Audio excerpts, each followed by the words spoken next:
أعوذ بالله من الشيطان الرجيم بسم الله الرحمن الرحيم وإذا سألك عبادي عني فإني قريب أجيب دعوة الداع إذا دعان فليستجيبوا لي وليؤمنوا بي لعلهم يرشدون صدق اللہ العظیم۔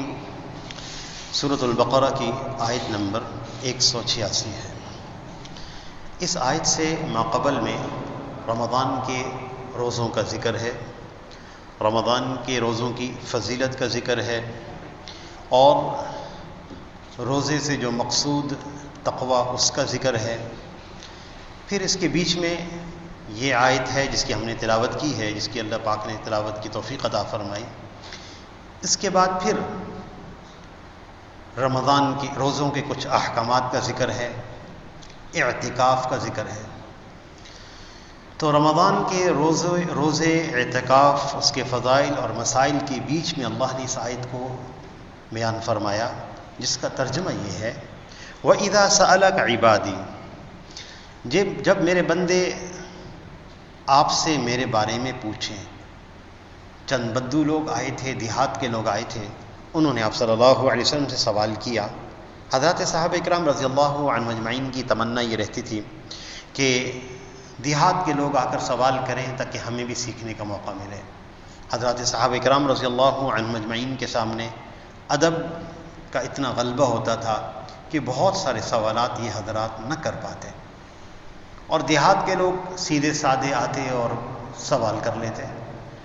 جیسے کہ ایک دفعہ نبی صلی اللہ علیہ وسلم سفر میں تشریف لے جا رہے تھے، تو آپ کی اونٹنی کو دوران سفر ایک دیہاتی آدمی نے اس کی لگام پکڑ کے ٹھہرا دیا اور کہا کہ یا رسول اللہ دلنی علی عمل، آپ مجھے ایک ایسا عمل بتائیں جو جنت کے قریب کر دے، جہنم سے دور کر دے۔ اب کسی کو ایسی جرت نہیں ہو سکتی رسول اللہ صلی اللہ علیہ وسلم کی اونٹنی کو ٹھہرا دیا جائے دوران سفر۔ آپ نے فرمایا لقد وفق، اس آدمی کو بڑی توفیق ملی ہے۔ آپ نے فرمایا ذرا سوال دوبارہ دہراؤ، سب کو متوجہ فرما لیا۔ انہوں نے دوبارہ سوال دہرایا تو آپ صلی اللہ علیہ وسلم نے ارشاد فرمایا کہ ایک تو وہ عمل جس کے ذریعے سے انسان جنت کے قریب ہو جاتا ہے، جہنم سے بچ جاتا ہے، وہ عمل یہ ہے کہ ایک تو شہادت دینا، اور پھر نماز قائم کرنا، زکوٰۃ دینا، اور پھر آپ صلی اللہ علیہ وسلم نے ارشاد فرمایا صلہ رحمی کرنا، ودع الناقہ، اور بھائی ہماری اونٹنی کا راستہ بھی چھوڑ دو۔ تو دیہات کے لوگ سادہ سے ہوتے تھے اور سوالات کر لیتے تھے۔ تو ایک دیہاتی آدمی نے سوال کیا یا رسول اللہ کی ذات ہمارے قریب ہے کہ آہستہ آواز سے دعا مانگیں، اس کو پکاریں، یا وہ ہم سے دور ہیں کہ اونچی آواز سے پکاریں ان کو؟ اس پر قرآن پاک کی آیات نازل ہوئیں وَإِذَا سَأَلَكَ عِبَادِي، جب آپ سے میرے بندے پوچھیں میرے بارے میں کہ میں دور ہوں یا قریب، فَإِنِّي قریب، بے شک میں تمہارے قریب ہوں۔ اجیب دعوت الداع اذا دعانی، اور جب دعا مانگنے والا دعا مانگتا ہے میں اس کی دعا کو قبول کرتا ہوں۔ فَلْيَسْتَجِيبُوا لِي، بس تمہیں بھی چاہیے کام کرو۔ روزوں کی روزے اگرچہ تمہارے لیے میں نے آسان بنائے ہیں، لیکن قدر مشقت محسوس ہو تو فَلْيَسْتَجِيبُوا لِي، میرے احکامات پر تم عمل کرو۔ وَلْيُؤْمِنُوا بِي، مجھ پر یقین رکھو، میری حکمت پر، میری قدرت پر، میری عطا پر۔ تھوڑی سی مشقت جو تمہیں روزے کی صورت میں آئی ہے، اس پر میرے ہاں سے اجر ملنے کا یقین رکھو۔ لعلہم یرشدون، تاکہ وہ ہدایت پا لیں۔ اللہ جل شانہ نے دعا کے بارے میں فرمایا کہ جب بندے مجھ سے دعا مانگتے ہیں تو میں ان کی دعائیں قبول کرتا ہوں۔ اس لیے مفسرین نے لکھا ہے کہ چونکہ دعا اور روزے کا آپس میں تعلق ہے، جیسا کہ آپ صلی اللہ علیہ وسلم کا ارشاد ہے کہ روزے دار کی افطار کے وقت دعا قبول کی جاتی ہے، لہذا رمضان المبارک میں ہم اپنی دعا کی قوت کو بڑھائیں، اللہ تعالیٰ سے مانگا کریں۔ دیکھیں کہ مانگا اس ذات سے جاتا ہے جو ہر چیز پر قدرت رکھتی ہو، وہ ایک اللہ کی ذات ہے ان اللہ علی کل شیء قدیر، اور مانگا اس سے جاتا ہے جو سننے والا ہو اور جاننے والا ہو حکمتوں کو. انہ سمیع علیم، وہ سننے والا ہے. ہماری زبان پر الفاظ ابھی نہیں آتے، دل میں ہی خیال پیدا ہوتا ہے، وہ اس کو بھی جانتا ہے. اور مانگا اس سے جاتا ہے جو ہمیشہ سے ہے، ہمیشہ رہے گا، اور جس نے ساری کائنات کو تھاما ہوا ہے. اللہ لا الہ الا هو الحی القیوم، اللہ وہ ذات ہے جو ہمیشہ سے زندہ ہے، ہمیشہ زندہ رہیں گے. قیوم، کائنات کو تھامنے والے ہیں. لہذا مانگا اس ذات سے جاتا ہے جس کے قبضہ قدرت میں سارا نظام ہے، جس کے پاس تصرف ہے، اس ذات سے مانگنا. اور پھر جب بندہ رب سے نہیں مانگتا تو حدیث میں آتا ہے کہ آپ صلی اللہ علیہ وسلم کے ارشاد ہے، جب لوگ اللہ سے سوال نہیں کرتے تو اللہ ناراض ہو جاتے ہیں. اور پھر نبی صلی اللہ علیہ وسلم نے ارشاد فرمایا، صلی اللہ، تم اللہ سے مانگا کرو، اللہ تعالیٰ مانگنے کو پسند فرماتے ہیں. تم اللہ سے اللہ کا فضل مانگا کرو. چند چیزیں ایسی ہیں جو دعا میں قبولیت میں رکاوٹ ہوتی ہیں. ان میں سے ایک چیز استعجال ہے، جلد بازی. آپ صلی اللہ علیہ وسلم نے ارشاد فرمایا، اللہ تعالیٰ اپنے بندوں کی دعائیں قبول کرتا رہتا ہے جب تک وہ جلد بازی نہ کریں. صحابہ کرام نے پوچھا، یا رسول اللہ مل استعجال، جلد بازی کیا ہے؟ آپ صلی اللہ علیہ وسلم نے ارشاد فرمایا کہ بندہ دعا کرتا رہے، قبولیت میں کچھ تاخیر ہو یا حکمت اور مصلحت سے کوئی اور چیز دی جائے، اور یہ بندہ کہے کہ اللہ میری دعائیں قبول نہیں کرتے، تو اللہ جل شانہ پھر بندے کی دعا قبول نہیں فرماتے. حالانکہ دعا مانگنے کے بعد اس چیز کے ملنے کا انتظار رکھنا، امید رکھنا، یہ کیا عمل ہے؟ ہم نے کوئی نعمت اللہ سے مانگی اور ہم مانگ رہے ہیں، قبولیت ظاہر نہیں ہو رہی، ہم انتظار میں ہیں. یہ جو وقت ہے انتظار کا، اس کے بارے میں حدیث میں آتا ہے، آپ صلی اللہ علیہ وسلم کے ارشاد ہے، افضل العبادت انتظار الفرج. کشادگی کا انتظار کرنا، نعمت مانگنے کے بعد اس نعمت کا انتظار میں رہنا، یہ افضل ترین عبادت کا وقت ہے. یعنی اللہ کے ہاں ہمارا انتظار افضل ترین عبادت شمار ہو گیا. ہمیں تو سب کچھ مل گیا مانگنے پر، اس لیے فرمایا الدعاء هو العبادہ. ملے نہ ملے یہ بعد میں ہے، دعا خود عبادت ہے. الدعاء مخ العبادہ، دعا بندگی کا مغز ہے. اور پھر ایک وہ عمل جس کے سبب سے دعاؤں کی میں قبولیت نہیں ہوتی، وہ رزق حرام کا کھانا ہے. اللہ ہم سب کی حفاظت فرمائے. قرآن پاک میں آتا ہے، آپ صلی اللہ علیہ وسلم نے ارشاد فرمایا، دو آیات آپ نے تلاوت فرمائی. آپ نے ارشاد فرمایا کہ اللہ نے اپنے رسولوں کو حکم دیا، یا ایھا الرسل کلوا من الطیبات واعملوا صالحا. اے اللہ کے رسولو، تم رزق حلال کھاؤ اور نیک اعمال کرو. پھر آپ صلی اللہ علیہ وسلم نے ارشاد فرمایا، اللہ نے اپنے بندوں کو بھی یہی خطاب فرمایا، یا ایھا الذین آمنوا کلوا من طیبات ما رزقناکم. اے ایمان والو، جو ہم نے تمہیں رزق دیا اس میں سے پاکیزہ رزق کھاؤ. پھر آپ صلی اللہ علیہ وسلم نے ارشاد فرمایا، کچھ لوگ ایسے ہوتے ہیں یطیل السفر، لمبے لمبے سفر کرتے ہیں. شارحین حدیث نے لکھا ہے، مقامات مقدسہ پہ جاتے ہیں جہاں قبولیت دعا کے مواقع ہوتے ہیں. حجر اسود قبولیت دعا کی جگہ، مکان ملتزم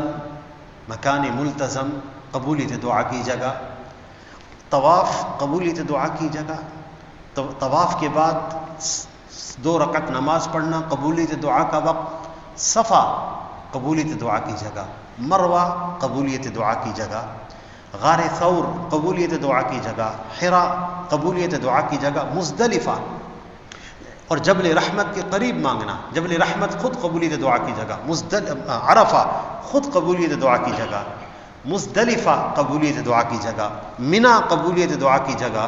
اور پھر جہاں کنکر مارے جاتے ہیں شیاطین کو، جمرہ اولا اور وسطیٰ، اس کے بعد دعا مانگنا قبولیت دعا کی جگہ ہے. مقامات مقدسہ پر جا کے دعائیں مانگتے ہیں. یطیل سفر، لمبے لمبے سفر کر کے. لیکن مطعمہ حرام، کھانا حرام ہے، مشربہ حرام، پینا حرام ہے، ملبسہ حرام، لباس حرام ہے. فأنا یستجاب لذلک، اللہ تعالیٰ کیسے دعائیں قبول کریں گے؟ رزق حرام قبولیت دعا میں رکاوٹ ہوتا ہے۔ اور پھر آپ صلی اللہ علیہ وسلم کا ارشاد ہے سب سے زیادہ جس دعا کو سنا جاتا ہے وہ اضطراری دعا ہے۔ امن یجیب المضطر اذا دعاہ، آج جس کی آیت کی ہم نے تلاوت کی ہے کہ کون سنتا ہے بے قرار کی دعا، کون سنتا ہے؟ اللہ تعالی ہم سے پوچھ رہے ہیں۔ وَيَكْشِفُ السُّوءَ، اور تکلیف کو کون دور کرتا ہے؟ اضطراری کے بارے میں، اضطرار یا بے قراری کی کیفیت کے بارے میں مفسرین نے لکھا ہے کہ ساری مخلوقات سے کٹ کر صرف ایک اللہ سے جڑ کر مانگنا، سب سے انسان نا امید ہو کہ ایک اللہ کریں گے، یہ سرمایہ اخلاص ہے۔ اور یہ وہ کیفیت ہے اگر کافر میں پیدا ہو جائے اللہ اس کی دعا سن لیتے ہیں، مشرک میں پیدا ہو جائے یہ کیفیت اگر اللہ تعالیٰ اس کی بھی دعا سن لیتے ہیں۔ دعا کے لیے ایمان ہونا شرط نہیں ہے، اس لیے اللہ تعالیٰ نے مشرکوں کی کیفیت بیان کی ہے۔ جب یہ کشتی میں سوار ہوتے ہیں اور وہ بھنور میں یا پانی میں پھنس جاتی ہے، دعوا اللہ مخلصین لہ الدین، وہ اللہ کو مخلص ہو کے پکارتے ہیں، وہ کہتے ہیں اب وہی بچائے گا، اوپر والا، اور کوئی نہیں ہے۔ فلما نجاہم الی البر، جب ہم ان کو بچا لیتے ہیں، خشکی میں لے آتے ہیں، اذا ہم یشرکون، وہ دوبارہ شرک کرنے لگ جاتے ہیں۔ اللہ کو بھی پتہ ہے کہ شرک کریں گے، لیکن وہ وقت دعا ایسا تھا بے قرار ہو کر مانگا کہ اے اللہ تیرے علاوہ کہیں امید نہیں ہے، اللہ ہمیں یہ کیفیت نصیب فرمائے۔ یہ بہت اعلیٰ کیفیت ہے، اللہ ہم سب کو نصیب فرمائے۔ ہر دعا میں یہ کیفیت اللہ ہماری بنا دے کہ ہمارا رخ صرف اللہ کی طرف ہو اور کسی کی طرف نہ ہو۔ دعا مانگتے وقت کسی کا خیال نہ آئے کہ فلاں کام کرے گا، فلاں کرے گا، فلاں کرے گا، ایک اللہ کریں گے۔ یہ سرمایہ اخلاص سے ہے۔ تو آپ صلی اللہ علیہ وسلم کا ارشاد ہے جب بندہ دعا مانگتا ہے تین چیزوں میں سے ایک چیز ضرور عطا ہوتی ہے۔ بسا اوقات جو چیز مانگ رہے ہیں اللہ وہی دے دیتے ہیں، بسا اوقات وہ چیز نہیں دیتے کیونکہ اس کے مناسب نہیں ہوتی۔ ہم تو مانگ رہے ہوتے ہیں، ہمارے مناسب نہیں ہوتی، وہ چیز ملنے کے بعد ہم نے نقصان کرنا ہوتا ہے۔ اللہ جل شانہ اس سے کوئی اور تکلیف اور مصیبت کو ہٹا دیتے ہیں جو اس نے مانگی بھی نہیں ہوتی۔ مانگا اس نے یہ نعمت ہے، اس کے بدلے میں کوئی اور تکلیف ہٹا دے۔ نمبر 3، یا اللہ جل شانہ اس کی دعا کو آخرت میں ذخیرہ بنا دیتے ہیں، اس کا اجر اللہ آخرت میں عطا فرمائیں گے۔ اور محدثین نے وہ روایت میں الفاظ نقل کیے ہیں جب لوگ اپنے آخرت کے ذخیرے میں دیکھیں گے وہ دعاؤں کا اجر، تو لوگوں کے وہ الفاظ حدیث میں نقل ہیں کہ وہ لوگ کہیں گے کاش ہماری کوئی دعا اس دنیا میں قبول نہ ہوتی۔ حضرات صحابہ اکرام نے سنا تو کہنے لگے اذن نکثر یا رسول اللہ، اس کا مطلب ہے تو پھر تو ہم اللہ سے بہت مانگیں گے کیونکہ ہر دفعہ ملتا ہے۔ آپ صلی اللہ علیہ وسلم کا ارشاد ہے ان ربکم حی کریم، تمہارا رب بڑا حیا کرنے والا ہے، کریم ہے۔ فیستحیی من ربہ فیستحیی من عبدہ اذا رفع یدیہ ان یردہما صفرا، تمہارے رب حیا کرتے ہیں اس بات سے کہ کوئی آدمی ہاتھ اٹھائے اور اس کے ہاتھ خالی لٹا دے۔ مفتی تقی عثمانی صاحب فرمانے لگے بندہ بسا اوقات کوئی دعا مانگتا ہے، وہ چیز اس کے مناسب ہوتی تو اللہ دے دیتے ہیں، بسا اوقات وہ چیز اس کے مناسب نہیں ہوتی تو نہیں ملتا۔ نہ ملنے کی صورت میں دل میں رنج ہوتا ہے، فلاں عزیز کی صحت مانگی تھی نہیں ملی، رنج ہوتا ہے، شکوہ نہیں ہوتا، رنج ہوتا ہے کہ دل میں ہوتا ہے کاش قبول ہو جاتی دعا، فلاں جگہ معاملہ تھا کاش دعا قبول ہو جاتی، نہیں ہوئی قبول دعا۔ تو جو رنج ہوتا ہے نا، رنج قبولیت کے نہ ہونے پر، اس رنج پہ اللہ اپنا قرب نصیب فرما دیتے ہیں، اللہ ہمارے قریب ہو جاتے ہیں۔ تو ہمیں تو مانگنے پر ہمیشہ ملا ہے، کبھی ایسا نہیں ہوا کہ کسی نے مانگا ہو اور اس کو نہ ملا ہو، ضرور ملا ہے، لیکن اس کی صورتیں الگ الگ ہیں ملنے کی۔ اس لیے اللہ سے دعا کی قوت کو بڑھایا جائے، اپنی چھوٹی چھوٹی حاجتیں اللہ سے مانگی جائیں۔ آپ صلی اللہ علیہ وسلم نے اس کی ترغیب دی، ہمیں سکھایا، یہاں تک کہ تم لوگ اپنے جوتے کا تسمہ شسع نعلہ، اگر ٹوٹ جائے جوتے کا تسمہ وہ بھی اللہ سے مانگو۔ جوتے کے تسمے کے لیے ہمارے پاس رقم موجود ہے، جوتا کچھ خراب ہو گیا اس کی سلائی کے لیے ابھی ہم ٹھیک کروا لیں گے، موچی کے پاس چلے جائیں گے، لیکن یہاں فرمایا گیا اللہ سے مانگو اس کی اصلاح۔ اچھا پھر یہاں تک حدیث میں آتا ہے کہ نمک بھی اللہ سے مانگو، اسی روایت میں ہے۔ نمک تو بہت چھوٹی سی چیز ہے، ہمیں نبی صلی اللہ علیہ وسلم نے اپنی چھوٹی چھوٹی حاجتیں اللہ سے مانگنے کا حکم فرمایا۔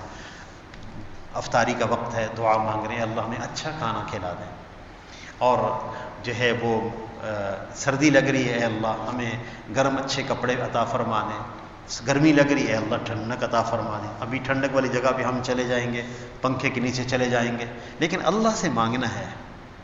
تو یہ جو چھوٹی چھوٹی حاجتیں ہم جو رب سے مانگیں گے نا، ہمارا جانا آنا سب اللہ کے ہاں ذکر شمار ہوگا اور اللہ سے ہمارا تعلق قائم ہو جائے گا۔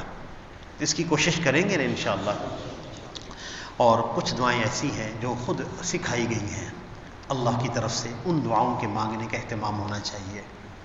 اللہ کی طرف سے دعائیں سکھائی گئی ہیں، جیسے ربنا آتنا فی الدنیا حسنہ، اور جیسے رب اغفر وارحم، اور جیسے ربنا ظلمنا انفسنا، اور خود جو نبی صلی اللہ علیہ وسلم نے دعائیں مانگی ہیں، ایسی دعائیں ان کا مضمون کسی کے ذہن میں نہیں آ سکتا۔ مثلا میں ایک دعا آپ کے سامنے دہرا دیتا ہوں، بتائیں کوئی ایسی دعا مانگ سکتا ہے؟ اللہم واقیتاً کواقیت الولید، اے اللہ ہماری ایسی حفاظت فرما جیسے چھوٹے بچے کی حفاظت کی جاتی ہے۔ چھوٹا سا بچہ ماں باپ کتنی اس کو نگہداشت میں رکھتے ہیں، ایسی ہماری حفاظت فرما۔ اللہ اکبر۔ ایک دعا آپ صلی اللہ علیہ وسلم نے یہ مانگی، اے اللہ دنیا عالم میں جتنے مقبول بندے تجھ سے مانگ رہے ہیں ان کی مقبول دعاؤں میں ہمارا حصہ بنا دے۔ پتہ نہیں وہ انہوں نے کیا کیا نعمتیں مانگی، ہمارے تو ذہنوں میں بھی نہیں ہے۔ جو مانگی، جس نے مانگی ہے، دنیا عالم میں جتنے مقبول بندے تجھ سے دعائیں مانگ رہے ہیں ان کی مقبول دعاؤں میں ہمارا حصہ بنا دیں، یعنی ہمیں بھی دے دیں جو وہ مانگ رہے ہیں۔ اللہ کے خزانے بہت بڑے ہیں، ذرہ برابر کمی نہیں ہو سکتی۔ ہم اللہ سے چھدام کوڑیاں اور روپے مانگ رہے ہیں، جو اربوں دینا چاہتے ہیں، ہم بہت تھوڑا مانگنا چاہتے ہیں، وہ تو اربوں دینا چاہتے ہیں۔ ایسا نہ ہو کہ مرنے کے بعد احساس ہو، پھر وہ وقت نہیں ہے لینے کا، اور میدان حشر میں احساس ہو، یا قبر میں لیٹے ہوئے ہوں برزخ میں، وہاں احساس ہو رہا ہو بڑی اتنی عظمت تھی اس کی، اتنی شان تھی، اتنی اس کی عطا تھی، ہم نے مانگا کیوں نہیں ہے؟ اس لیے ہم وہ دعائیں ضرور مانگیں جو رسول اللہ صلی اللہ علیہ وسلم نے مانگی ہیں، یا جو قرآنی دعائیں ہیں۔ اللہ تعالیٰ سے دعا ہے اللہ ہم سب کو عمل کی توفیق عطا فرمائے۔ مناجات مقبول ایک کتاب ہے چھوٹی سی، جو لوگ PDF میں پڑھنا چاہتے ہیں وہ ڈاؤن لوڈ کر لیں، جو خریدنا چاہتے ہیں وہ خرید لیں۔ مناجات مقبول، کچھ وقت روزے سے پہلے کا یا بعد کا کوئی وقت 5-10 منٹ نکال کر صرف ترجمے کے ساتھ آپ پڑھیں تو صحیح دعائیں، ترجمے کے ساتھ دنگ رہ جائیں گے کہ ہم اللہ سے کیا کیا نعمتیں مانگ رہے ہیں۔ آپ صلی اللہ علیہ وسلم کی وہ دعائیں ہیں جو محدثین نے ان کو جمع کر دیا ہے ایک جگہ پر۔ تو مناجات مقبول جو ہے کتاب، اس کی دعائیں مانگنے کا کیا اہتمام شروع فرما دیں۔ 3 منٹ گھڑی دیکھ کے مانگ لیا کریں، 5 منٹ مانگ لیا کریں، زیادہ نہ مانگیں، لیکن عادت بنائیں، کوشش فرمائیں گے انشاءاللہ۔